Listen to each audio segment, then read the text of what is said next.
Everybody comes to Hollywood got a dream. What's your dream?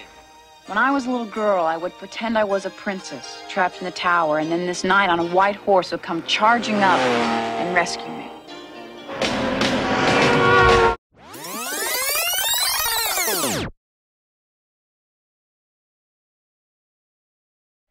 The classic fairy tale depicts a knight with complete power over his princess. Pretty Women and other contemporary films break this mold. The changing power dynamics of the decades have been shown in movies through displays of male-female personas, sex appeal, and portrayal of sex. During the era of the silver screen, women were often portrayed as dependent on the debonair persona of the male actor. In 1942's Casablanca, Humphrey Bogart tells the watery-eyed Ingrid Bergman just how things are going to go, allowing her no choice in the decision-making about her future. Where I'm going, you can't follow. What I've got to do, you can't be any part of. Ilsa, I'm no good at being noble, but it doesn't take much to see that the problems of three little people don't amount to a hill of beans in this crazy world. Someday you'll understand that. Now.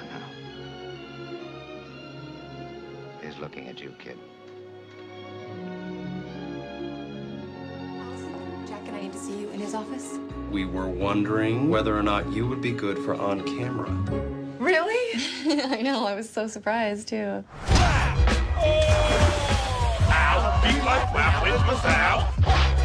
Are you living your vision right now? I am kind of living my vision. Wow, that is sad.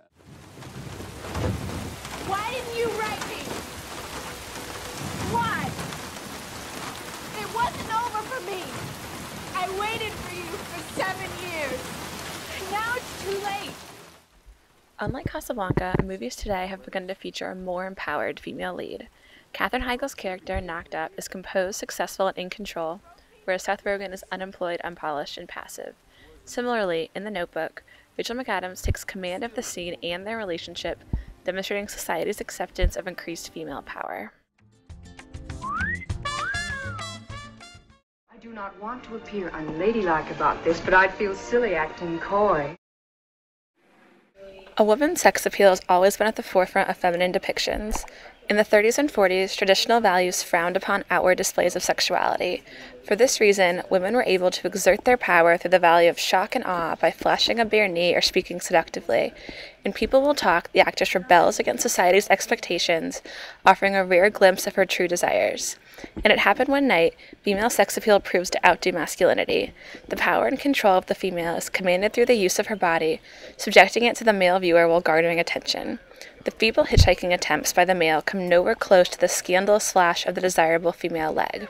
This female power and control is further shown in Gilda through an extremely suggestive flip of the hair and exposed neckline.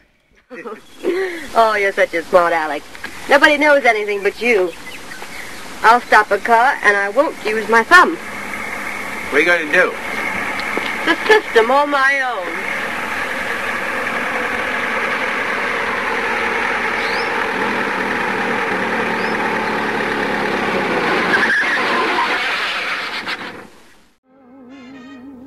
Gilda, are you decent? Me?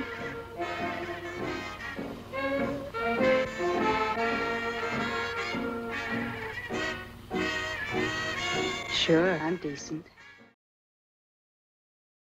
In movies today, it is much less shocking for women to be upfront about their desires, allowing women to earn control through their minds instead of bodies.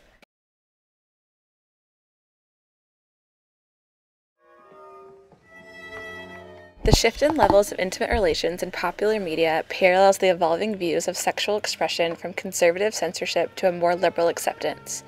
Formerly, much of the sexual desire was intimated through suggestive facial expressions, allowing the audience to surmise what unmentionable fantasies are running through the leading male's mind. Another conservative option involved removing sexually charged scenes entirely. Symbolic representations were used to mirror the mounting intensity. Here the fireworks serve as a demure euphemism for arousal, becoming more explosive as the heat of the scene increases to indecent levels. Just as long as you're satisfied. You know as well as I do, this necklace is imitation. Well, I'm not.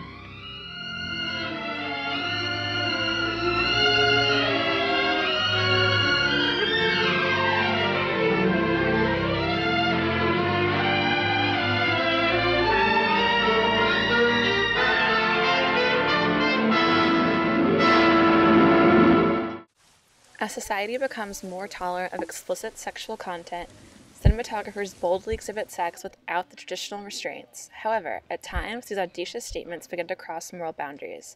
Perhaps Hollywood and similar media producers should be aware of the danger of devaluing the reverence and intimacy of sexual interactions.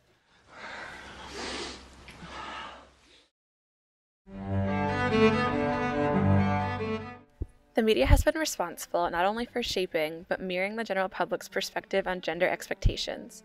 As society works towards eliminating sexism, media productions have accounted for this increasing equality over time.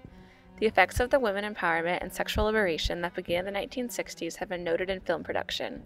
Within relationships, men and women have begun to share a more equal division of power due to increasing respect for women. This respect has shifted the value of women from merely objects of pleasure to intellectual and independent counterparts. While trends in the film industry appear to be moving in the right direction, alongside social progress, total equality has yet to be attained.